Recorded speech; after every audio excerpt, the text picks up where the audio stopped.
Opiniones cruzadas. Venezuela, tensión en aumento a medida que nos acercamos al 10 de enero. Esa es la fecha, ya saben, en la que Maduro pretende iniciar otro mandato presidencial. Digo pretende, porque bueno, esta elección está rodeada de acusaciones de fraude y no tiene el reconocimiento de buena parte de la comunidad internacional, mientras Maduro se prepara para la juramentación. Por otro lado, tenemos al líder opositor, Edmundo González. Muchos lo consideran el verdadero ganador de estas elecciones. Él está buscando apoyo en el exterior y promete regresar a Caracas para reclamar la presidencia. El escenario está listo para un enfrentamiento que, bueno, podría tener consecuencias dramáticas para Venezuela y para la región. Para comprender mejor la magnitud de esta crisis vamos a analizar a fondo los diferentes actores y sus movimientos en este tablero político. Comencemos con la respuesta internacional. Canadá da un paso al frente, reconoce a González como el legítimo ganador.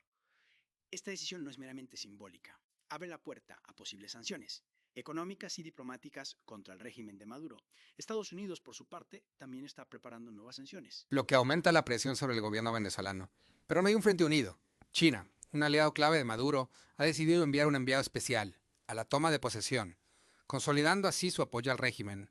Esta división en la comunidad internacional ilustra la complejidad geopolítica que rodea a Venezuela. Por un lado, tenemos a las democracias occidentales, que condenan la falta de transparencia electoral y la represión. Y por otro, países como China y Rusia, que priorizan sus intereses económicos y estratégicos en la región. Y luego está el caso de Colombia, el presidente Gustavo Petro, que inicialmente adoptó una postura más conciliadora con Venezuela. Ahora se enfrenta a una creciente presión interna para retirar la representación de su país en la toma de posesión de Maduro. Este cambio de postura se debe en gran parte a los recientes arrestos de figuras clave de la oposición venezolana. Esto ha generado alarma en la región. La pregunta que surge aquí es, ¿qué hará Petro? ¿Se mantendrá firme en su intento de diálogo o cederá a la presión internacional? Su decisión tendrá un impacto significativo en la dinámica regional y la propia situación interna de Colombia. Mientras tanto, la oposición venezolana, liderada por González, y figuras como María Corina Machado se está movilizando. Machado ha llamado a los venezolanos a tomar las calles. A pesar de las amenazas e intimidaciones, esta convocatoria a protestas masivas, prevista para el mismo día de la juramentación de Maduro, es una apuesta arriesgada, pero refleja la determinación de la oposición para desafiar al régimen. González, por su parte, ha estado en una gira internacional, buscando apoyo de líderes mundiales. Logró reunirse con el presidente de República Dominicana, Luis Abinader, y varios expresidentes latinoamericanos, quienes han expresado su respaldo a la causa democrática en Venezuela. Sin embargo, este esfuerzo diplomático se vio ensombrecido por un evento que ha conmocionado a la opinión pública, la detención en Caracas del yerno de González, Rafael Tudares. Este incidente, que González ha calificado como un secuestro, ilustra la escalada de tensión y los peligros a los que se enfrentan quienes se oponen a Maduro. La pregunta que muchos se hacen es, ¿fue esta detención una advertencia dirigida a González para que desista de sus reclamos? ¿O es un acto desesperado de un régimen que se siente acorralado? Analicemos ahora la respuesta de Maduro ante esta creciente presión. En lugar de buscar la conciliación, ha optado por la demostración de fuerza, ha ordenado el despliegue de la policía y el ejército en las calles, creando un ambiente de intimidación. Pero lo más preocupante es la decisión de distribuir fusiles de asalto civiles, una medida que ha sido ampliamente condenada por la comunidad internacional, por su potencial de generar violencia y desestabilizar aún más el país. Sumado a esto, Maduro ha activado el Sistema de Defensa Nacional, un mecanismo legal que le otorga amplios poderes para controlar el orden público y reprimir cualquier tipo de disidencia. En lugar de calmar las aguas, Maduro ha optado por una retórica desafiante. Ha amenazado a las figuras internacionales que apoyan a González, calificándolas de marionetas del imperialismo. A los detenidos los etiqueta como mercenarios, terroristas, negándoles sus derechos básicos y justificando la represión. La figura de Diosdado Cabello, considerado el número 2 del chavismo, también ha entrado en escena, con una ominosa advertencia dirigida a María Corina Machado. Esta escalada verbal, sumada al despliegue militar y la represión, nos lleva a preguntar, ¿está Maduro realmente dispuesto a todo para mantenerse en el poder, incluso a costa de un baño de sangre? Y en medio de esta lucha por el poder, ¿dónde quedan los derechos humanos y las libertades fundamentales del pueblo venezolano? Para responder a esta pregunta, vamos a explorar el costo humano de esta crisis, analizando los casos de Enrique Márquez, Carlos Correa y otros que han sido víctimas de la represión, y analizaremos las implicaciones que estos actos tienen para la ya deteriorada imagen del régimen de Maduro en el escenario internacional. La represión en Venezuela bajo Maduro ha escalado a niveles alarmantes. Ya no se trata solo de silenciar a la oposición política, sino de sembrar el miedo en la sociedad, para que nadie se atreva a cuestionar su autoridad. Uno de los casos más emblemáticos de esta represión, sin duda, es el de Enrique Márquez, un candidato presidencial que se atrevió a exigir transparencia en las elecciones. Márquez fue detenido, sin una orden judicial, y su familia denuncia que ha sido víctima de torturas y tratos inhumanos. Su caso ha despertado la indignación de la comunidad internacional y ha puesto de manifiesto la vulnerabilidad del sistema judicial venezolano, completamente sometido al poder ejecutivo. Pero la represión no se limita a los políticos. Se extiende a periodistas, activistas, cualquier voz crítica que ose desafiar la narrativa oficial. Carlos Correa, periodista defensor de los derechos humanos, desapareció hace semanas sin dejar rastro. Las autoridades niegan tener conocimiento de su paradero, pero las organizaciones de derechos humanos temen que haya sido víctima de una desaparición forzada por parte de los cuerpos de seguridad del Estado. Estos casos, junto con la detención del yerno de González, dibujan un panorama aterrador de lo que puede sucederle a cualquiera que se atreva a desafiar al régimen de Maduro. La pregunta que surge es, ¿hasta dónde está dispuesto a llegar Maduro para aferrarse al poder? ¿Y qué consecuencias tendrá esta escalada represiva para la ya frágil estabilidad del país? A medida que nos acercamos al 10 de enero, la incertidumbre se apodera de Venezuela. Dos escenarios se perfilan en el horizonte. Por un lado, está la posibilidad de que Maduro logre mantenerse en el poder, a pesar del rechazo internacional, y la presión interna. En este escenario, es probable que la represión se intensifique aún más, convirtiendo a Venezuela en un estado autoritario donde no hay espacio para la disidencia.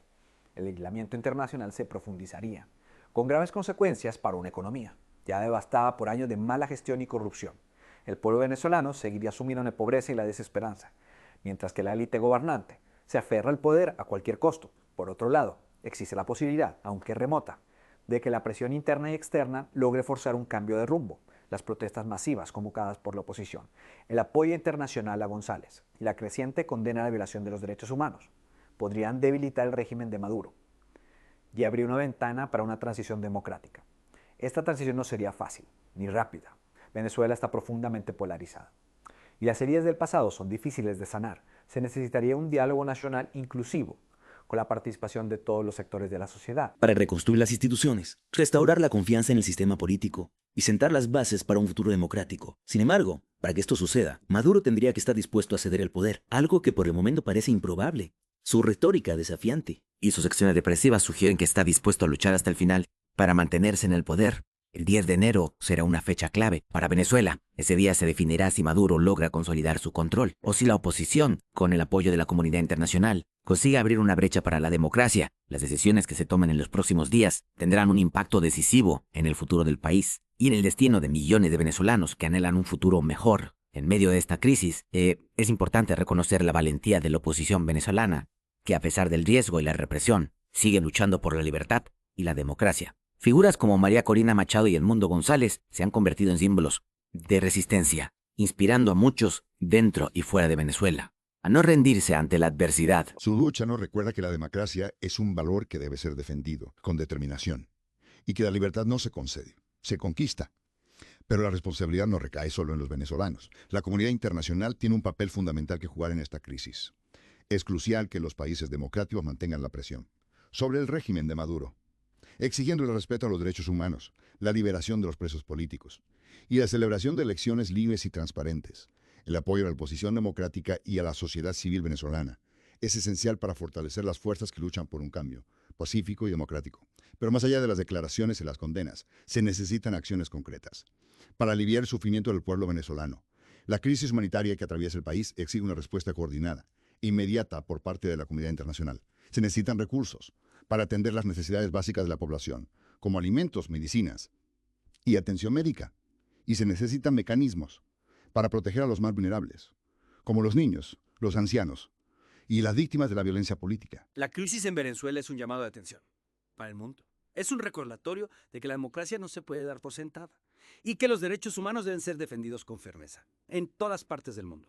Es un llamado a la solidaridad con el pueblo venezolano, que lucha por un futuro mejor, y un llamado a la acción para que la comunidad internacional no se quede de brazos cruzados ante la injusticia y la opresión en medio de toda esta vorágine política y las cifras que nos bombardean a diario. Es fácil olvidar que detrás de cada titular hay historias humanas, familias destrozadas por la incertidumbre y el miedo. Detengámonos un momento a escuchar la voz de Sonia Lugo de Márquez, esposa del excandidato presidencial Enrique Márquez, quien, como mencionamos antes, fue detenido arbitrariamente. En una entrevista desgarradora, Sonia denunció que su esposo fue secuestrado por grupos que buscan silenciar a quienes tienen una visión diferente para Venezuela.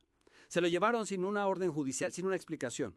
Frente a nuestros hijos, relató Sonia, con la voz entrecortada por la angustia. No sabemos dónde está, cómo está. Si está recibiendo atención médica. Clara, Vamos a ver si lo volvemos a ver. Su testimonio nos recuerda que detrás de la lucha por el poder hay familias que sufren, niños que crecen con el trauma de la violencia y la separación.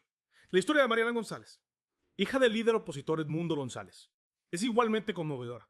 Ella presenció cómo hombres encapuchados se llevaron a su esposo, Rafael Estudares, frente a sus hijos, sin ninguna orden judicial, sin ninguna explicación. Mis hijos preguntan por su padre todos los días, contó Mariana, con la voz llena de dolor. ¿Qué les digo? No, que su padre está preso por pensar diferente. Que Venezuela es un delito ser familiar de alguien que lucha por la democracia. Nah, que esas historias nos confrontan con la cruda realidad de la crisis venezolana. No se trata solo de números, de estadísticas, de análisis políticos. Se trata de vidas humanas, que se quiebran, de sueños truncados, de un país que se desangra, mientras el mundo observa.